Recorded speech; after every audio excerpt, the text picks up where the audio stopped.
Salmo de número 110. Disse o Senhor ao meu Senhor: assenta-te à minha direita, até que eu ponha os teus inimigos debaixo dos teus pés. O Senhor enviará de Sião o cetro do seu poder, dizendo: domina entre os teus inimigos. Apresentar-se-á voluntariamente o teu povo no dia do teu poder. Com santos ornamentos, como o orvalho emergindo da aurora, serão os teus jovens. O Senhor jurou e não se arrependerá. Tu és sacerdote para sempre, segundo a ordem de Melquisedeque. O Senhor à tua direita, no dia da sua ira, esmagará os reis. Ele julga entre as nações, enche-as de cadáveres, esmagará cabeças por toda a terra. De caminho bebe na torrente e passa de cabeça erguida. Ouçamos o prelúdio instrumental.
Convido toda a igreja a se colocar de pé. Cantemos juntos o hino Vós, criaturas de Deus Pai, transcrito em nosso programa de culto.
façamos a leitura alternada do texto da Epístola aos Hebreus, capítulo 7, do versículo 1 ao 28. Hebreus, capítulo 7, do verso 1 ao 28.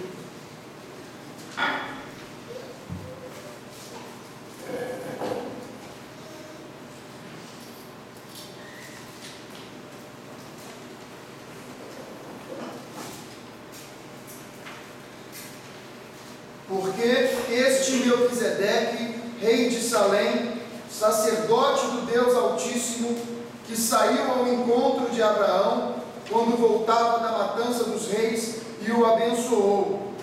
Para o qual também Abraão separou o dízimo de tudo, primeiramente se interpreta rei de justiça, depois também é rei de Salém, ou seja, rei de paz. Sem pai, sem mãe, sem genealogia, que não teve princípio de dias, nem fim de existência. Entretanto, feito semelhante ao Filho de Deus, permanece sacerdote perpetuamente.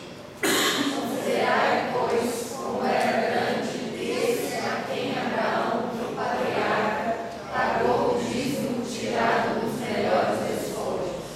Ora, os que dentre os filhos de Levi recebem o sacerdócio têm mandamento de recolher, de acordo com a lei, os dízimos do povo, ou seja, dos seus irmãos, embora tenham estes descendido de Abraão. Entretanto, aquele cuja genealogia não se inclui entre eles, recebeu o dízimo de Abraão e abençoou o que tinha as promessas. Evidentemente, é fora de qualquer dúvida que o inferior é abençoado pelo superior. Aliás, aqui são homens mortais os que recebem dízimos, porém, aquele de quem se testifica que vive. E por assim dizer, também Levi, que recebe dízimos, pagou-os na pessoa de Abraão. Porque aquele ainda não tinha sido gerado por seu pai, quando Melquisedeque saiu ao encontro deste. Se, portanto, a perfeição houvera sido mediante o sacerdócio levítico, pois dele baseado o povo recebeu a lei, que necessidade haveria ainda de que se levantasse outro sacerdote segundo a ordem de Melquisedeque, e que não fosse contado segundo a ordem de Arão? Pois quando se muda o sacerdócio, necessariamente já também muda-se a lei. Porque aquele de quem são ditas estas coisas pertence a outra tribo, da qual ninguém prestou serviço ao altar. Pois é evidente que o nosso Senhor procedeu de Judá, tribo a qual Moisés nunca atribuiu sacerdotes. E isto é ainda muito mais evidente quando a semelhança de Melquisedeque se levanta outro sacerdote, Constituído não conforme a lei de mandamento carnal, mas segundo o poder de vida indissolúvel. porquanto se testifica: tu és sacerdote para sempre, segundo a ordem de Melquisedeque. Portanto, por um lado se revoga a anterior ordenança, por causa de sua fraqueza e inutilidade. Pois a lei nunca aperfeiçoou coisa alguma, e por outro lado se introduz esperança superior, pela qual nos chegamos a Deus. E diz que não é sem prestar juramento, porque aqueles sem juramento são feitos sacerdotes. Mas este com juramento por aquele que lhe disse: o Senhor jurou e não se arrependerá, tu és sacerdote para sempre. Por isso mesmo Jesus nada foi a todos superior aliança. Ora, aqueles são feitos sacerdotes em maior número, porque são impedidos pela morte de continuar. Este, no entanto, porque continua para sempre, tem o seu sacerdócio imutável. Por isso também pode salvar totalmente os que por ele se chegam a Deus, vivendo sempre para interceder por eles. Como efeito nos denomina sumo sacerdote como este, santo, inculpável, sem mácula, separado dos pecadores, feito mais alto que Deus. Que não tem necessidade, como de oferecer todos os dias sacrifícios, primeiro por seus próprios pecados, depois pelos do povo, porque fez isto uma vez por todas, quando a si mesmo se ofereceu. Porque a lei constitui sumos sacerdotes a homens sujeitos à fraqueza, mas a palavra do juramento, que foi posterior à lei, constitui um filho perfeito para sempre. Cantemos o cântico Por Onde Me Conduzir.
silenciosamente nos dirigimos ao Senhor em orações de confissão. Em seguida, o reverendo Lutiero interromperá com uma oração pastoral.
Pai, que tens nos trazido aqui para nos ajuntarmos neste momento de culto comunitário.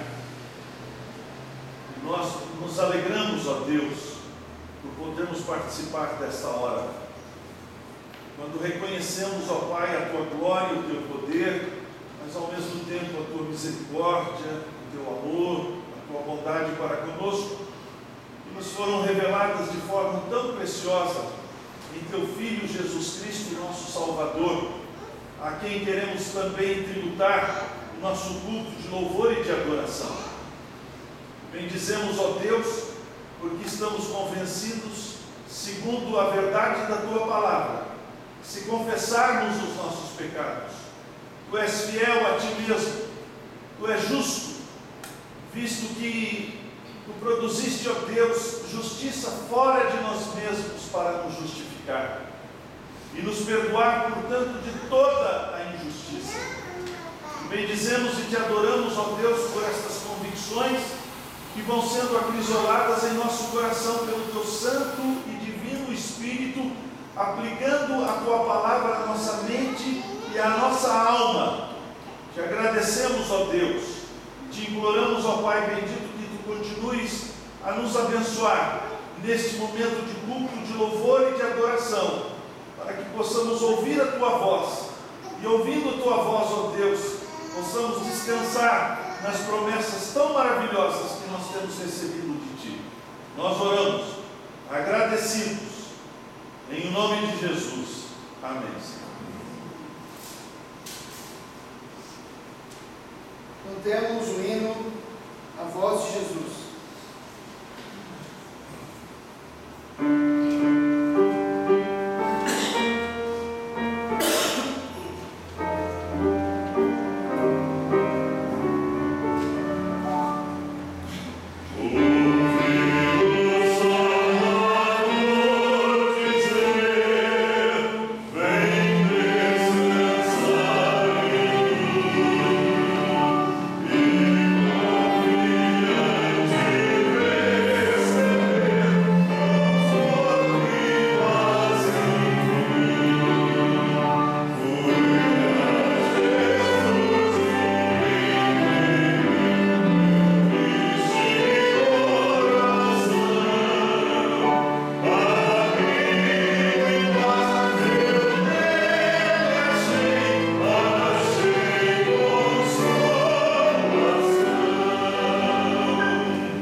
E enquanto cantamos, e tragamos nossos dízimos e ofertas.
As crianças que venham à frente, para que oremos, que elas também possam ser identificadas, ouvindo a palavra do Senhor e controlando o Senhor.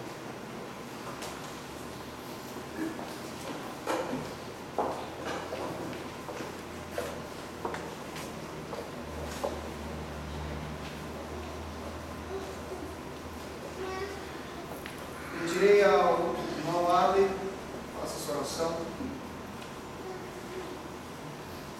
Senhor Deus, amado Pai, Senhor, obrigado pela oportunidade, Senhor, de estarmos aqui e louvarmos a teu santo nome, Senhor.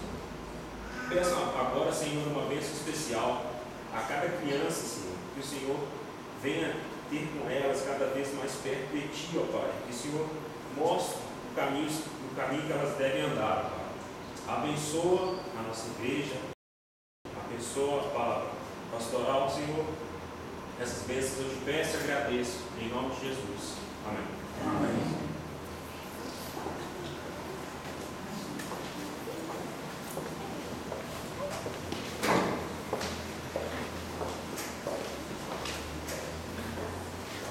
Irmãos, nós temos tido o privilégio de estudar a carta, a epístola aos Hebreus. E nós chegamos agora no capítulo de número 7, que é provavelmente o capítulo mais controvertido desta carta impressionante que Deus, pela sua infinita misericórdia, tem nos dado o privilégio de estudar. Nós já tivemos a oportunidade de ler o capítulo de número 7, mas eu leio agora do capítulo de número 6, os versículos finais do capítulo de número 6, visto que esses versículos finais introduzem este tema que está no livro do Gênesis e está no Salmo de número 110. São duas menções feitas a Melquisedeque no Antigo Testamento. E no Novo Testamento, somente na carta aos Hebreus é que é feita a menção. A menção é feita no capítulo de número 5, depois é feita no final do capítulo de número 6, e finalmente no capítulo de número 7, praticamente todo o capítulo mencionando essa figura impressionante das Sagradas Escrituras, que nós vamos ter a oportunidade de analisar e nos apontar para a pessoa de Jesus Cristo. Versículo 19 diz assim: a qual temos por âncora da alma, segura e firme, e que penetra além do véu, por onde Jesus, como precursor, entrou por nós, tendo se tornado sumo sacerdote para sempre, segundo a ordem de Melquisedeque. Nós já tivemos a oportunidade então de ler o capítulo 7, e nós vamos tratar desse assunto, desse tema que é abordado no capítulo de número 7. Mais uma vez vamos orar ao Senhor pedindo a sua iluminação para o estudo da sua santa e bendita palavra. Bendito Deus, nosso Pai Celestial, graças te rendemos, porque temos o alto privilégio de ter nas nossas mãos, de ver posta no nosso coração, ó Deus, a tua santa e bendita palavra. Louvamos-te, ó Senhor, porque sabemos que esta palavra é como água que nos lava, é como pão que dessedenta, que mata a nossa fome, é como um martelo que esmiuça a penha, é como espada de dois gumes que discerne, ó Deus, os nossos pensamentos, os nossos propósitos. Por isso, ó Deus, te imploramos pela tua infinita misericórdia, que tu venhas aplicar esta palavra ao nosso coração nesta manhã. E nós, ó Deus, imploramos pelos méritos infindos de Jesus Cristo, teu Filho, o nosso Salvador, no nome de quem nós oramos neste instante. Amém, Senhor. Provavelmente, o capítulo de número 7 responde a esta pergunta: quem tem poder para perdoar pecados? Ou, em que base os nossos pecados podem ser perdoados? Em outras palavras, qual é a garantia que eu posso ter que os meus pecados foram efetivamente perdoados? De tal maneira que eu possa, sem sombra de dúvidas, ter paz com Deus, ter paz comigo mesmo, ter paz diante dos meus acusadores, porque não faltarão acusadores. A nossa consciência nos acusa, os circunstantes nos acusam, o nosso passado nos acusa. E este, meus irmãos, provavelmente é um dos temas mais excruciantes das Sagradas Escrituras. E eu tenho conversado com dezenas e dezenas de pessoas que têm o seu sono roubado por causa exatamente desse sentimento de culpa. Levantam, portanto, sentimentos de culpa que brotam da alma, trazidos do passado da nossa vida, das realidades da nossa vida no presente, dos temores em relação ao futuro. Desde a queda dos nossos primeiros pais, a raça humana enfrenta este dilema existencial: como tratar com a culpa do pecado. A busca do perdão, o alívio da culpa, a tranquilidade da consciência, que muitas vezes arde no coração de muitas pessoas e rouba o sono de muitas pessoas. E é interessante, se você tiver a oportunidade de ler as Escrituras rapidamente, algumas vezes eu tenho feito isso. Eu pego as Escrituras do Gênesis e vou até o final do último livro no Antigo Testamento, lendo rapidamente. E uma das sensações que eu tenho é que a cada página das Escrituras, exatamente este tema é que causa temores à alma humana, a busca do perdão, como nos livrar do peso, da acusação do pecado. Este tema não é só um tema do Antigo Testamento, e você vai observar, esse tema se repete constantemente no Antigo Testamento, mas este tema também chacoalhou a mente dos contemporâneos de Jesus. Certamente você se lembra quando aquele paralítico foi levado à presença de Jesus por seus amigos, por uma decisão que esses amigos tomaram. Chegaram provavelmente à porta daquela casa onde o Senhor Jesus Cristo estava. Tal era a multidão que não havia possibilidade de entrar, e eles descobriram uma forma assim meio inusitada, que a gente até não entende muito bem. Eles foram ao telhado da casa, e ali no telhado da casa eles abriram o teto da casa. E abrindo o teto da casa, eles içaram, guindaram aquele homem naquela maca e colocaram aquele homem diante de Cristo. O texto, quando provavelmente acontece com você também, quando a gente lê aquele texto, é coisa simplesmente chocante, inusitado. Mas o mais chocante, o mais inusitado ainda estava para acontecer. Foi quando Jesus constatou, e quando Jesus declarou. Não estava Jesus a constatar propriamente a fé do paralítico. Isso é que me chama a atenção naquele texto. Ele não estava ali a constatar a fé do paralítico, mas os amigos do paralítico, porque o texto diz assim: vendo-lhes a fé, declarou ao paralítico. Ele fala aqui, portanto, a respeito da fé representativa, a fé dos condutores. E Deus contempla a fé dos condutores, a fé representativa. Mas se isso nos choca, mais chocante ainda está por vir. Porque Jesus, olhando para o paralítico, não inicia propriamente a sua obra miraculosa na cura do corpo do paralítico, porque imediatamente declara ao paralítico, vendo-lhes a fé, disse ao paralítico: os teus pecados estão perdoados.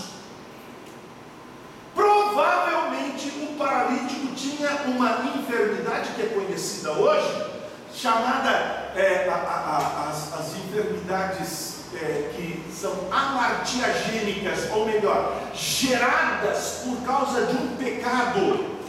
Um problema no soma, um problema no corpo, por causa de algo que aconteceu na psique, problemas psicossomáticos. Então Jesus vai à origem e disse ao paralítico: os teus pecados estão perdoados. E você se lembra muito bem que essa declaração causa uma comoção aos circunstantes. E causa uma comoção com razão. Que ousadia é essa?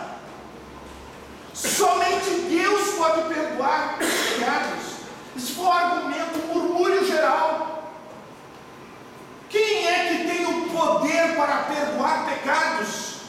E esse tema teológico vem à baila novamente, especialmente nessas semanas passadas, nos nossos dias. Portanto, acaba de ser publicada uma encíclica papal.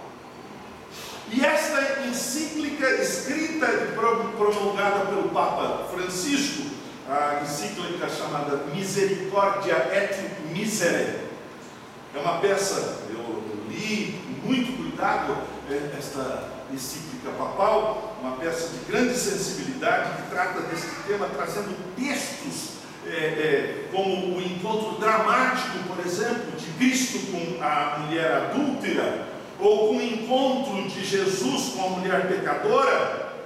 E aí então o Papa Francisco faz uma comparação entre a misericórdia e a miséria. faz uma comparação entre Jesus e nós. E evidentemente, guardadas as devidas ressalvas, o documento papal nos faz pensar. Até que ele chega no 12º ponto da sua encíclica. São diversos pontos. No 12º ponto da sua encíclica, ele chama para si, ele arroga para si o poder de conferir aos padres romanos a autoridade de perdoar pecados, especialmente o pecado do aborto, para as mulheres que cometeram este pecado, e também para os médicos, as pessoas que acompanharam este pecado cometido por essas mulheres. Então veja o que ele escreve. Ponto de número 12. Ele diz assim: em virtude desta exigência, a exigência da misericórdia, para que nenhum obstáculo exista entre o pedido de reconciliação e o perdão de Deus, concedo, a partir de agora, a todos os sacerdotes, em virtude do seu ministério, a faculdade de absolver a todas as pessoas que incorrem no pecado do aborto, aquilo que eu concedera de forma limitada no período jubilar, fica agora alargado no tempo, não obstante qualquer disposição em contrário.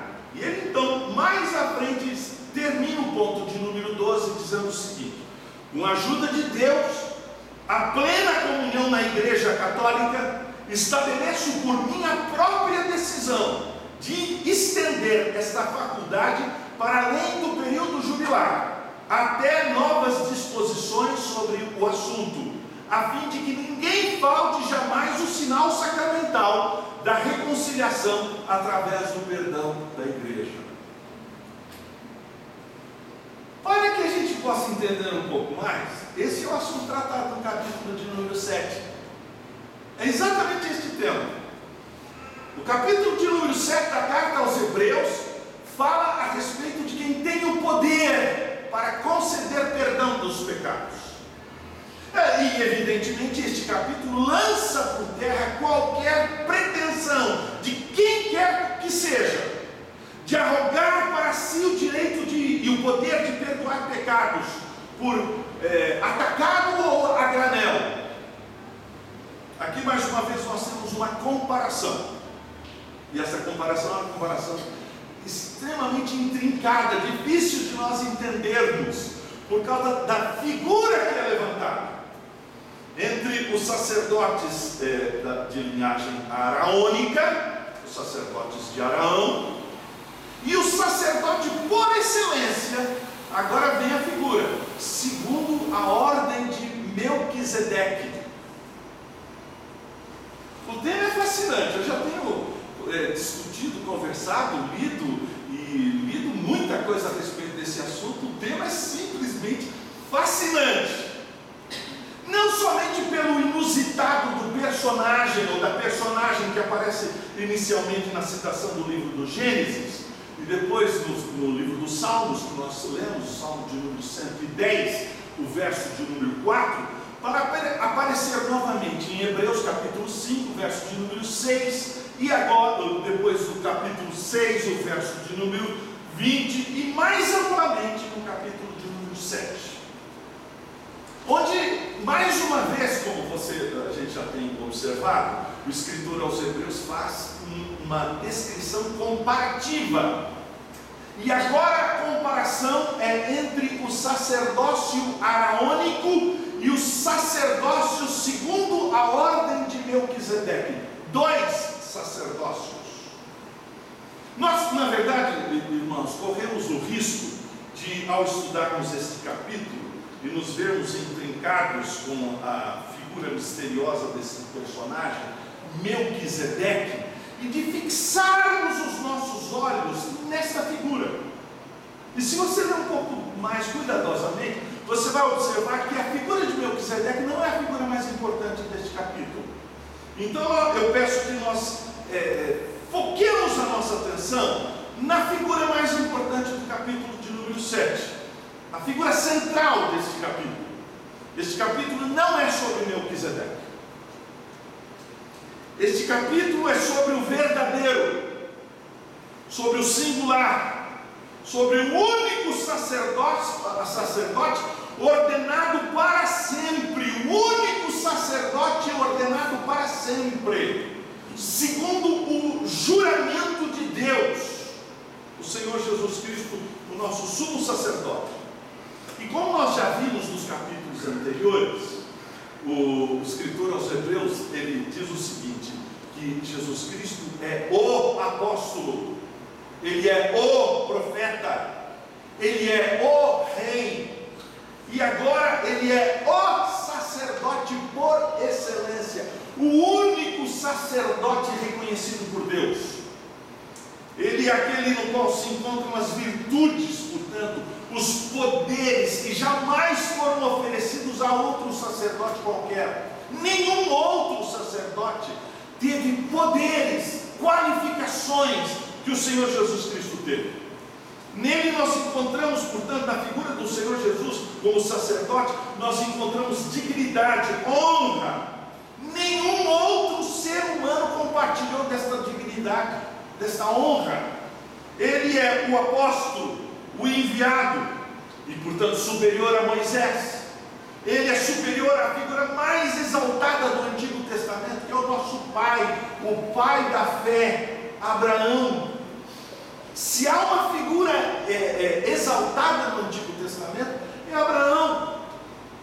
Arão e toda a sua linhagem levítica jamais receberam poderes que foram dados singularmente a Cristo, só Cristo e mais ninguém. Só Ele pode conferir ao seu povo o senso, portanto, de profunda confiança. Ele tem poder para perdoar pecados. E por essa razão, evidentemente, só nele há salvação. Em nenhum outro nome, em nenhum outro ser humano.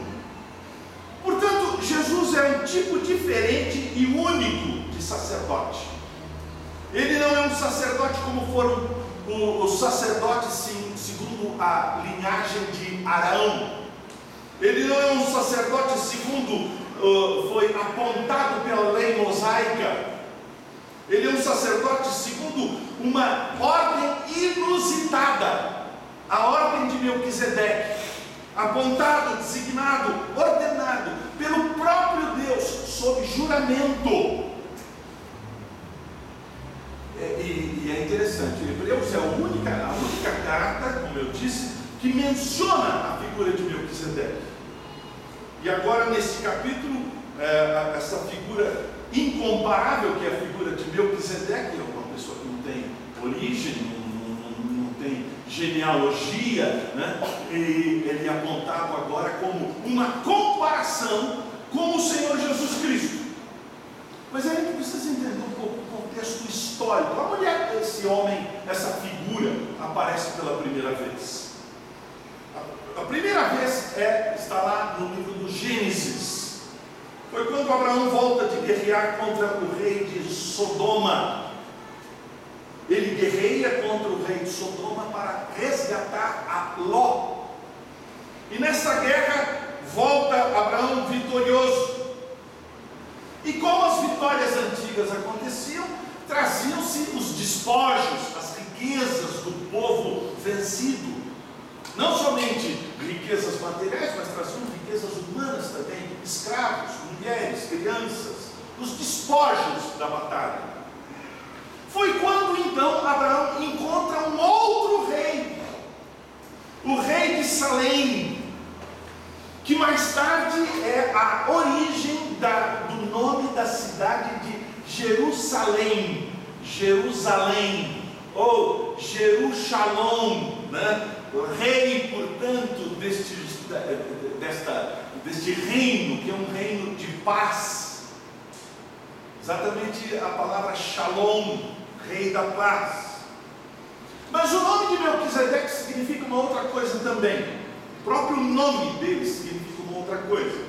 Melquisedeque significa rei de justiça, ou rei da justiça. E portanto, nesta figura, duas realidades espirituais se beijam. a figura da paz e a figura da justiça, que é ilustrada em Romanos, no capítulo de número 5. Justificados, pois, mediante a fé, temos paz com Deus. A justiça de Deus satisfeita, que faz propiciação da sua ira, e Deus então se torna propício ao pecador, que é um grande tema também da carta de Paulo aos Romanos. Como se Paulo estivesse agora preocupado na defesa do caráter de Deus. Deus é consistente consigo mesmo. Como é que ele pode justificar e manter-se justo? Ele justifica de uma forma perfeitamente justa. Ele encontra motivos fora de nós para nos justificar. Ele não encontra motivos dentro de nós. Mas os motivos que estão fora de nós, que ele cria fora de nós, são motivos sobejos para nos justificar. Aqui está a figura, portanto, inusitada de Melquisedeque. Resta-nos perguntar por que o escritor aos Hebreus usa esta figura, ou esse personagem, essa personagem incomparável, a fim de compará-lo com Cristo e revelar verdadeiramente aquele que é incomparável. Quem é o incomparável aqui? Não é Melquisedeque. O incomparável aqui é Cristo. Então o escritor cita no verso de número 3, 7:3, sem pai, sem mãe, sem genealogia, não tendo princípio de dias, nem fim de vida, agora vem o propósito, mas sendo feito semelhante ao Filho de Deus, permanece sacerdote para sempre. E eu entendo aqui, meus irmãos, para resolver este assunto, quem é Melquisedeque, eu entendo que aqui nós encontramos respostas para muitas questões que frequentemente se levantam em relação a essa figura. Melquisedeque é Jesus? A resposta a essa pergunta nos leva a declarar que semelhança não significa identidade. Ele é semelhante, mas ele não é idêntico. Olhar para Melquisedeque nos ajuda a encontrar peculiaridades, traços que nos apontam para a figura inusitada do Senhor Jesus Cristo.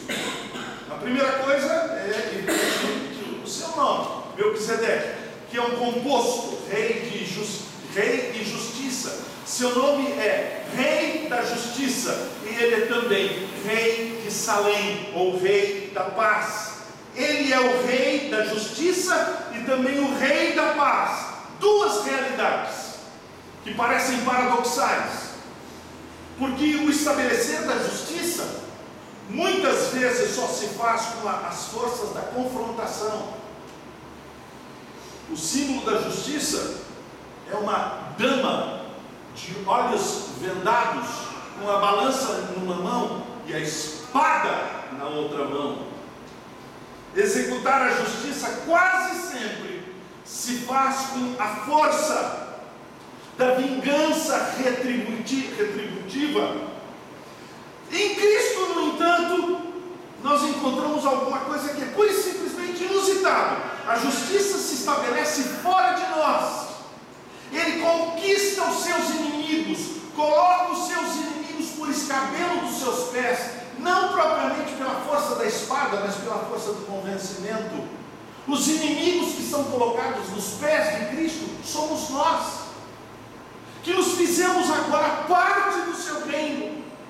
Ele conquista os seus inimigos, não propriamente os condenando, os massacrando, mas condenando e executando a pena merecida pelos seus inimigos num outro alguém. Não mais a ira da justiça, a espada da vingança de um Deus ofendido por nós, pelas afrontas dos nossos pecados. Não! É interessante, a gente encontra esta verdade tão maravilhosa na parábola que Jesus contou do publicano e do fariseu.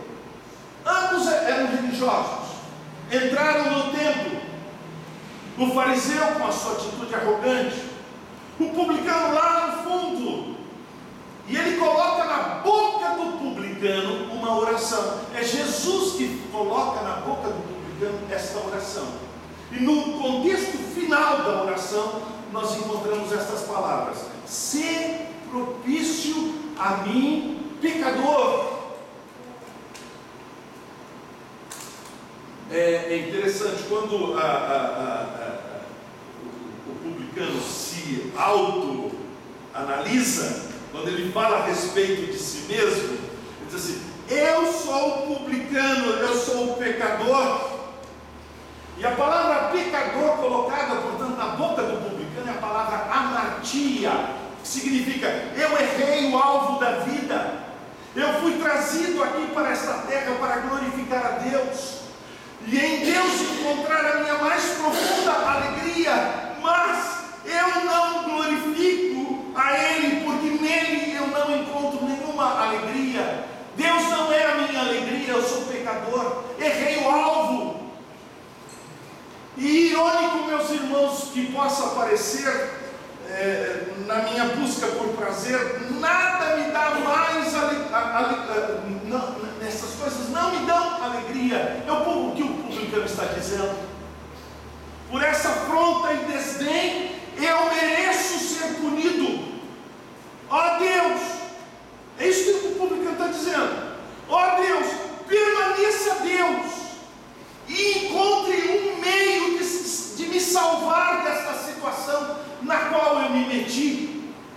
E Jesus responde à oração que ele mesmo coloca na boca do publicano, e dias depois ele tomou sobre si, conforme diz o profeta Isaías, as nossas culpas, os nossos pecados, e fez pagar o pecado do publicano no seu próprio corpo, de tal maneira que Deus permanece consistente consigo mesmo, punindo o pecado e encontrando um meio justo de salvar o eleito de sua própria ira, a ira de Deus. Nós não somos salvos propriamente do diabo, nós somos salvos da ira de Deus. Jesus representado por Melquisedeque, é o verdadeiro rei da justiça e ao mesmo tempo é o rei da paz. Deus em Cristo tributa, conta, declara sobre nós uma justiça que nós não temos. A justiça de Cristo declarada por um ato forense, judicial, como numa corte de justiça em nosso favor. Deus não nos faz justos, Deus nos declara justos por uma justiça fora de nós. Portanto, nós encontramos aqui impressionantes conexões, somente no nome de Melquisedeque. Encontramos também conexão no que trata em relação à genealogia. Melquisedeque não possui genealogia.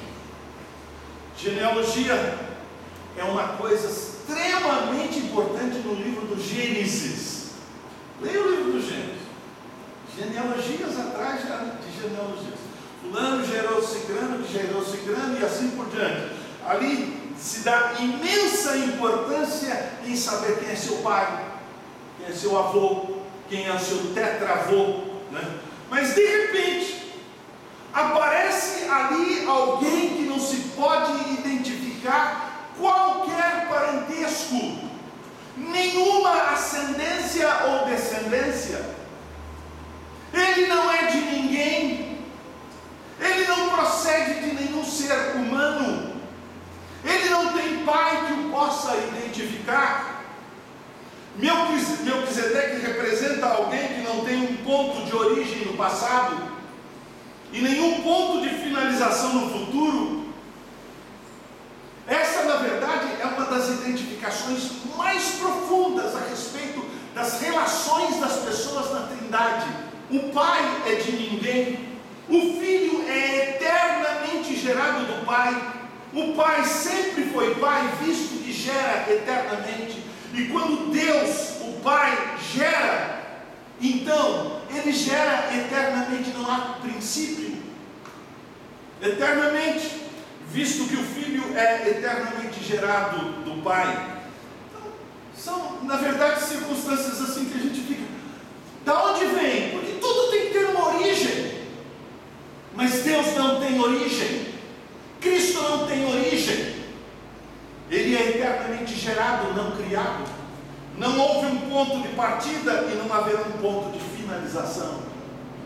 Tudo passa, mas Deus e a sua palavra, Cristo, permanecem para sempre. Sempre e eternamente, conforme diz o salmista no Salmo de número 90. De eternidade a eternidade. Porque na verdade dizer eternidade já inclui tudo. Por que dizer de eternidade a eternidade? É porque nós não sabemos definir o que é o conceito de eternidade. E que ponto se pode sequer firmar, portanto, aqui?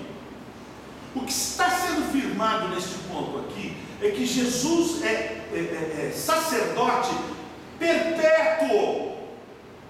Então, fazendo uma comparação, todos os outros sacerdotes tinham seus limites. Todos envelheceram. Todos os sacerdotes morreram. Todos os sacerdotes se foram. Em outras palavras, o seu advogado, o seu intercessor, o seu defensor se foi. Ele te deixou na mão. Ele é, por sua limitação, incompetente, portanto, para assumir a sua causa com segurança. Mais cedo ou mais tarde, você estará a descoberto. Seu seguro vai vencer. A validade do seu seguro vai vencer. A sua seguradora vai falir. E Cristo? Cristo é este advogado, este sacerdote perpétuo. Porque o nosso problema não é um problema temporal. É um problema que começa aqui, mas que vaza, que extravasa para a eternidade. Ele permanece aqui e ele permanece na eternidade. Ele perdura até depois da minha morte. Ele é a garantia perpétua. Cristo vive para sempre, não como aqueles outros sacerdotes. Este é um sacerdote permanente. Meus irmãos, há algo a se considerar aqui. Melquisedeque não era parte do povo de Israel. Isso é extremamente importante. Mas ele, pelo nome dele e pelo que ele representava, ele era efetivamente parte do povo de Deus. Seu nome revela o seu caráter. Seu nome revela a sua fé. Ele nem é, porque não era evidentemente parte do povo de Deus, do povo de Israel. Ele não era muito menos da tribo dos sacerdotes. Ele não era da tribo de Levi. E portanto não tinha o direito de tomar para si as funções sacerdotais, inclusive de receber dízimos. Por que os sacerdotes recebiam dízimos? Todas as outras tribos, as 11 outras tribos de Israel trabalhavam. Em outras palavras, eles tinham atividades mercantis, atividades como plantadores, eles eram fazendeiros e assim por diante. Os levitas não. Os levitas só sobreviveriam se porventura recebessem dízimos. Os levitas não trabalhavam no campo, não semeavam, não colhiam, não possuíam qualquer ofício, não possuíam qualquer profissão características ou carreirísticas. Eles viviam dos recursos do altar. Eles viviam dos dízimos. Como é que Abraão, agora o pai da fé, um homem que entende essas coisas, reconhece a autoridade em Melquisedeque? Como é que ele atribui a Deus a adoração, colocando aos pés de Melquisedeque vultosos recursos dos despojos de guerra? Veja, meus irmãos, há algo muito interessante sobre a pessoa de Jesus, porque Jesus também não é da tribo de Levi. Jesus é da tribo de Judá. Como se faziam, na verdade, os sacerdotes do Antigo Testamento. Os sacerdotes do Antigo Testamento não se faziam por ordenação. Eles não eram propriamente ordenados. Eles não eram ordenados por juramento. Como é que se fazia um sacerdote no Antigo Testamento? Se era da tribo de Levi, era por nascimento. Um filho de sacerdote, sacerdote era. Mas Cristo foi ordenado pelo próprio Deus com juramento. E se Abraão pagou dízimos em louvor a Deus, a Melquisedeque, a semente de Abraão estava ali naquele tributo. Esse é o argumento do capítulo de número 7. Todos os sacerdotes, desde então, tributaram a Cristo adoração. Todos os sacerdotes, portanto, são inferiores ao sacerdócio de Cristo, porque, na verdade, o maior é que abençoa o menor. Cristo é superior. Portanto, em glória, majestade, eficácia, poder, honra, a qualquer sacerdote, não haveria, ou haveria figura maior, não haveria certamente figura maior do que a figura de Abraão, o pai da fé. Abraão foi o pai da fé, mas o maior abençoa o menor. Melquisedeque abençoa Abraão, e em Cristo a fé de Abraão é contemplada, a ponto de Cristo ter dito que o próprio Abraão viu os seus dias e se alegrou e foi abençoado.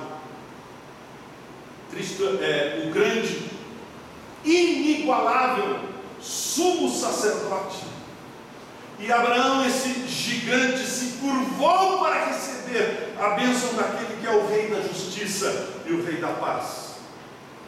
Mas, meus irmãos, para terminar, um outro ponto se destaca no versículo de número 11. Que se a perfeição fosse pelo sacerdócio levítico, porque sob ele o povo recebeu a lei, diz lá o versículo, que necessidade havia logo de outro sacerdote se levantasse segundo a ordem de Melquisedeque e não fosse chamado segundo a ordem de Arão. Meus irmãos, aqui um outro segredo deste capítulo se revela nesta comparação. É entre a perfeição e a imperfeição. Todo o ofício sacerdotal do Antigo Testamento era de acordo com uma meticulosa prescrição dada pela lei de Moisés. Tudo o que o sacerdote fazia estava debaixo de uma prescrição bem definida, segundo a lei de Moisés. Mas preste bem atenção: sacrifícios foram multiplicados. Qual a razão?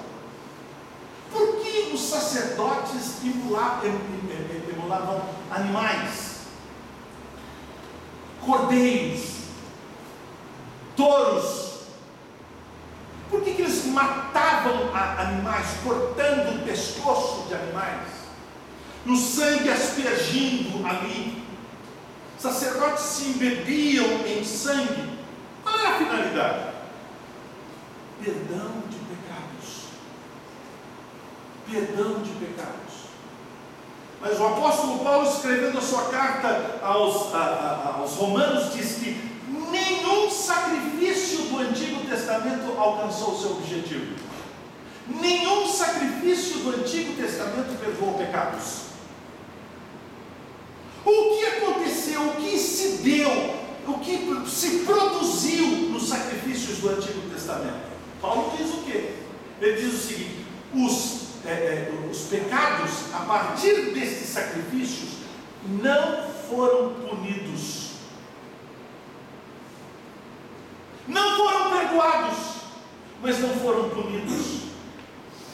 Todos aqueles que, na verdade, entregaram a sua vida e reconheceram a necessidade de um sacerdote intercessor no Antigo Testamento, e o fizeram de acordo com a lei meticulosa de Moisés, estes eram parte do povo de Deus, e os seus pecados não foram punidos, os seus pecados foram, a punição foi suspensa.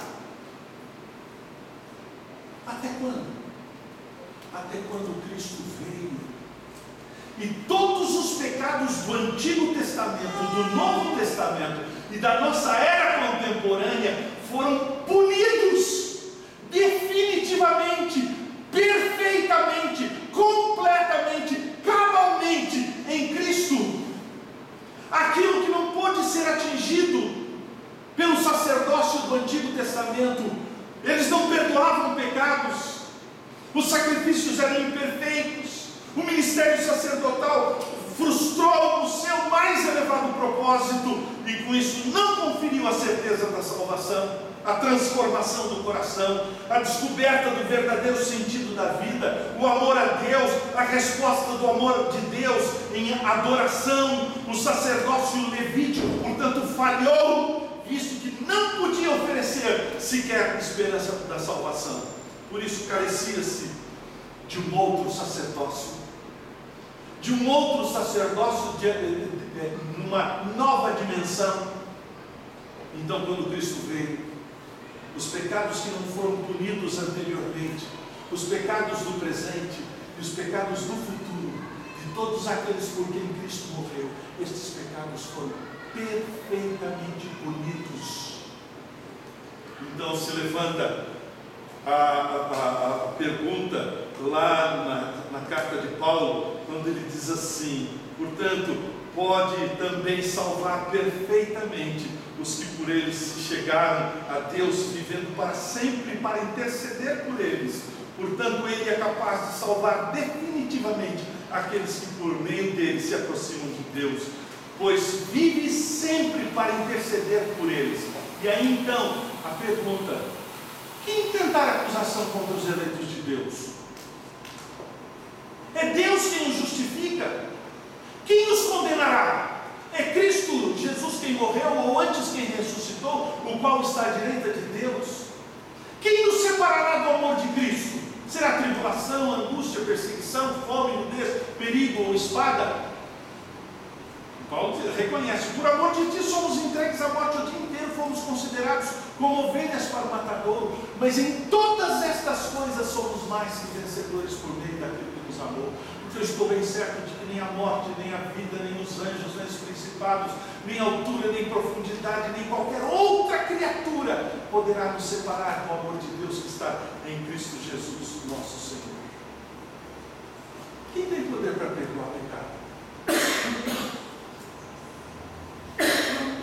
Será que o Papa Francisco tem poder para conferir poder aos sacerdotes para que eles possam então perdoar pecados?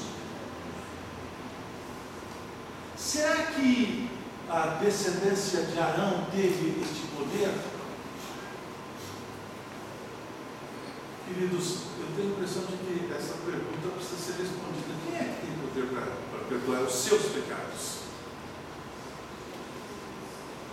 Somente Jesus tem poder para perdoar os seus pecados, porque Ele tomou sobre si os nossos pecados.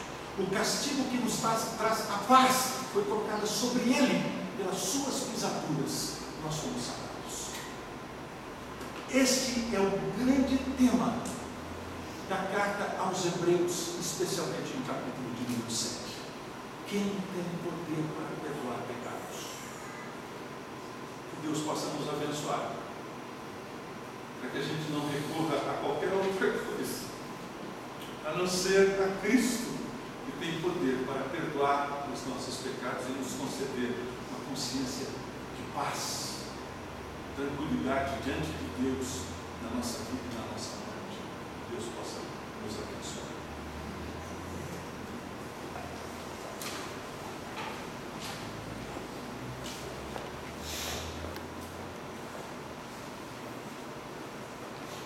Vamos ficar de pé, oremos ao Senhor, nós seremos despedidos com a bênção apostólica.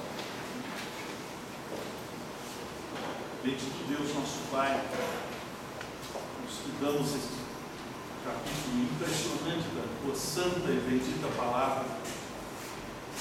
Nós recorremos a Deus mais uma vez, ao Senhor Jesus Cristo, e nele depositamos a nossa completa confiança, porque reconhecemos que Ele, somente Ele, é o sumo sacerdote e realizou uma obra perfeita, eterna, cabal em nosso favor, visto que Ele tomou sobre si os nossos pecados, e os nossos pecados, ó Deus, foram punidos no Senhor Jesus Cristo. Portanto, Tu que és o Deus da verdade e não pode mentir, não haverás, ó Deus, de punir novamente a nós, porque os nossos pecados já foram punidos. Bendizemos e Te adoramos, ó Deus, porque temos este advogado junto de Ti, que intercede por nós. Glorificamos o nome do Teu Filho, Jesus. Nós oramos agradecidos, em nome de Jesus. Amém. A graça e a paz de nosso Senhor e Salvador Jesus Cristo, o amor de Deus, o nosso Pai, e as ternas consolações do Espírito Santo de Deus, repousem sobre vós, irmãos, e convosco permaneçam, hoje e para sempre. Amém. Vamos cantar.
Irmãos, que bênção podermos estar juntos aqui para este momento de culto, de louvor, de adoração. Nesta quinta-feira tivemos uma reunião da liderança, e todos os que quisessem participar. Foi uma reunião muito preciosa, muito agradável.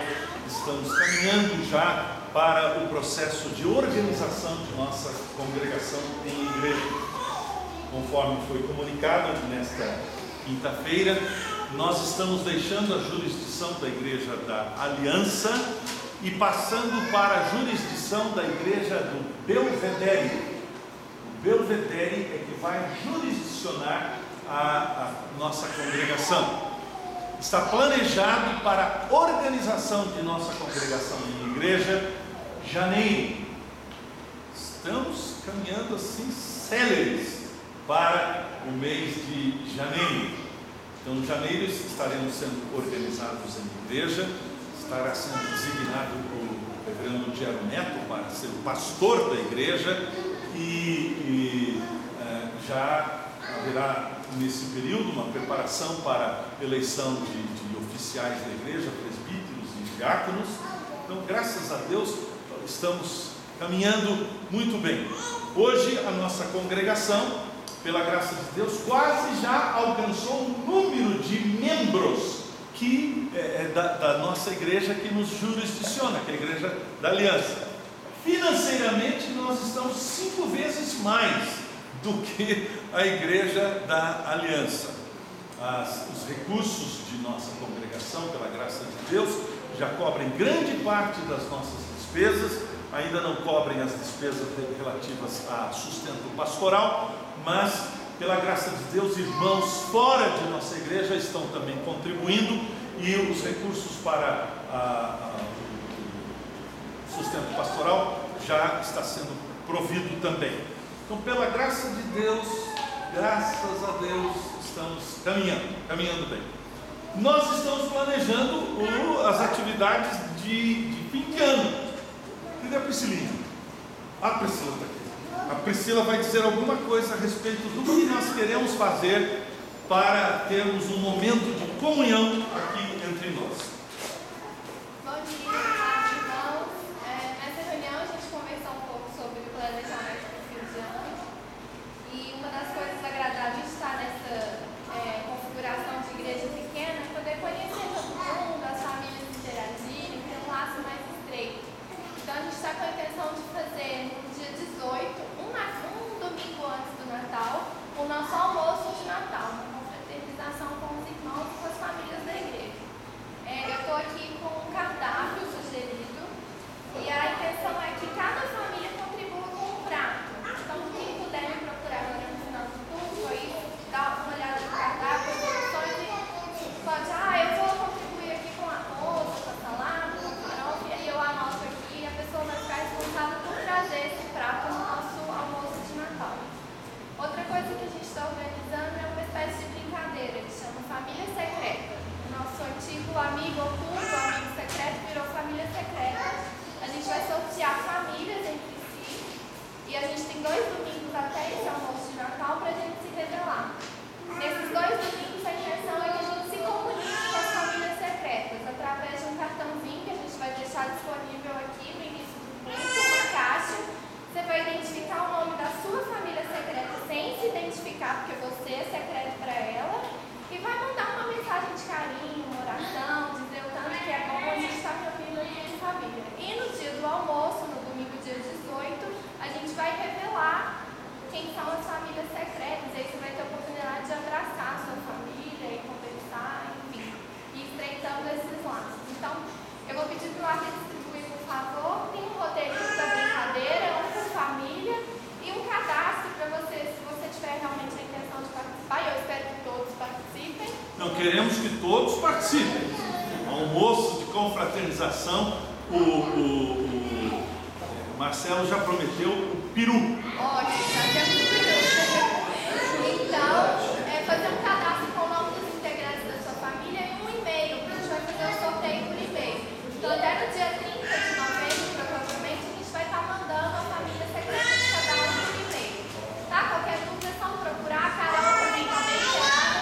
Hoje ela não pôde vir, inclusive eu gostaria de pedir para os irmãos estarem lembrando de orar pelo pai dela.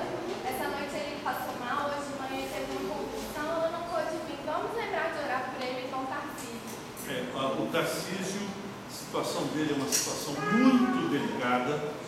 Há pouco tempo atrás descobriu-se um câncer no cérebro Ele já teve várias convulsões, tem tido dores de cabeça muito fortes e, segundo as últimas informações, o câncer está progredindo e, com isso, aumentando as convulsões. Então, vamos orar. Tarcísio, jovem, atleta, jogador de tênis, né, de repente é cometido por esta enfermidade tão grave, tão grave. Aproveitamos também para pedir aos irmãos que estejam orando por mim. Neste próximo final de semana eu estarei pregando em São Luís, no Maranhão, um congresso que vai haver lá. Peço aos irmãos que estejam orando em nosso favor. Hoje à noite estarei na Igreja da Aliança, participando, celebrando a ceia do Senhor com os irmãos lá. No domingo que vem, portanto, quem estará pregando aqui é o reverendo Gero Neto, vai estar pregando aqui na nossa congregação. Então vamos estar nos preparando, irmãos, para este almoço especial, né? Almoço especial. Eu posso garantir um peru do Marcelo, uma delícia, porque essa semana eu comi um Chester lá na casa dele, uma delícia. Já vou anotar. E tem outra, quem fez foi ele mesmo. A Carla fez a sobremesa, mas o almoço quem fez foi o Marcelo. E eu acho até que a gente podia convidar o Marcelo para ser o nosso mestre. Com certeza. Nosso chefe já está tocado. Tá bom, vamos ficar de pé, meus irmãos, para nos abraçarmos, nos confraternizarmos. Bom estarmos juntos aqui nesta semana, neste domingo.